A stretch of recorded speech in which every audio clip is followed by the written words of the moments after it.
আসসালামু আলাইকুম বন্ধুরা, আমি কল্পনা ডেইলিতে তোমাকে স্বাগতম। আজকে আমি খুবই মজাদার কচুর পাতা দিয়ে বড়া বানিয়ে দেখাবো তোমাকে। তোমরা যদি আমার চ্যানেলে নতুন হয়ে থাকো তাহলে না সাবস্ক্রাইব করো। এই কচুর পাতার বড়া কিন্তু খেতে খুবই মজা লাগে, আবার বানানোও সহজ।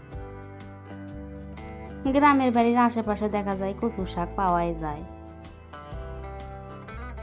আমরা যেগুলো কচুর শাক রাঁধি সেই শাকই লিছি।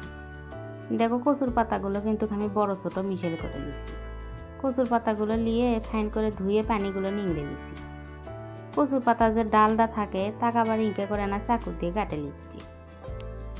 কাটে নিয়ে না বেলুন দিয়ে ডলে লওয়া লাগবে, তাহলে পাতাগুলো নরম হবি, ভাজ করার সময় আর ভেঙে যাবে না। ইঁকে করে সবগুলো কচুর পাতায় এখন আমি করে নিছি। এইদিকে আমি বেসনটা গুলে নিচ্ছি। তার জন্য করে 2 বাটি বেসন দিছি, এনা নারকেল দিছি, তিল দিছি, লবণ, হলদি, পত্তের গুঁড়ো দিছি, ধনের গুঁড়ো, জিরের গুঁড়ো, আদা রসুন পেশা, এর মধ্যে আবার এনা লেবু চিপে দিলাম। কচুর পাতা তো হয়তো অনেক সময় দেখা যায় গলা চুলকানোর সম্ভাবনা থাকে, যে কোনো টক কিছু দিলে তাহলে আর গলা চুলকবি না। এখন এনা শক্ত শক্ত করে এই বেসনগুলো মেখে লিছি। বেসনগুলো মেখে নিয়ে দেখো কচুর পাতা একটা লিছি, লিয়ে পুরো কচুর পাতা তিনকে করে বেসনগুলো মেখে দেব। আর একটা কচুর পাতা লিছি, দেখো আমি পাতাটা এপিট ওপিট করে ধুচ্ছি, যাতে সব মুখে একইভাবেই থাকে। এটা তো ইনকে করে এখন আমি বেসনগুলো মেখে নেব। কচুর পাতা কিন্তু উপরের দিকে ছোট দেওয়া লাগবে, ছোট দিলেই বেশি ভালো হয়। একটা রোল করার জন্য করে আমি 4টে কচুর পাতা নিয়েছি। 4টে দিলে এই রোলগুলো ফাইন মোটা হবে, খেতেও ভালো লাগবে। সবগুলো তিনকে করে আমি এখন বেসনগুলো ভরে নিছি। 2 সাইডে না ইনকে করে সমান করে ভাঁজ করে নেব, যাতে রোলগুলো সাইড দিয়ে না সমান হয়। ভাঁজ করে নিয়ে তার উপরেও আবার না বেসন ভরে নেব।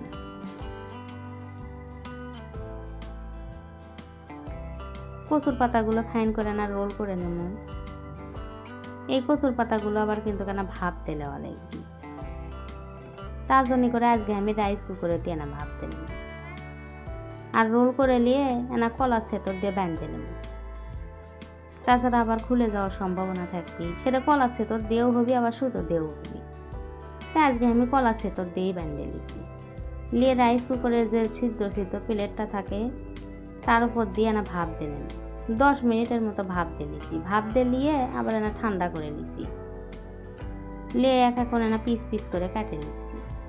এই কাটার আগে কিন্তু রোলটা ঠান্ডাই করা লাগবে, তাছাড়া আবার রোলগুলো খুলে যাওয়ার সম্ভাবনা থাকবে। সবগুলো রোলই কিন্তু কিনকে করে এখন কেটে নেব।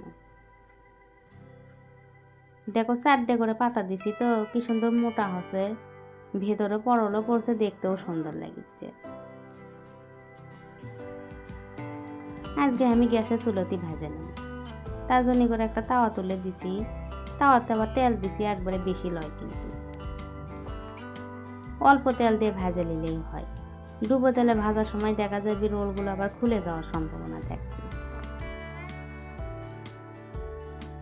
আর ভাজার সময় চুলোর আঁচটা কিন্তু কেন আস্তেই দেওয়া লাগবে, আস্তে আস্তে জাল দিয়ে তাও 7-8 মিনিটের মতো ভেজে নেওয়া লাগবে। রোলগুলো কিন্তু আবার বেশি হালকা করে ভাজা যাবে না, কড়া করে ভেজে নিলে মচমচা হবে, খেতেও ভালো লাগবে।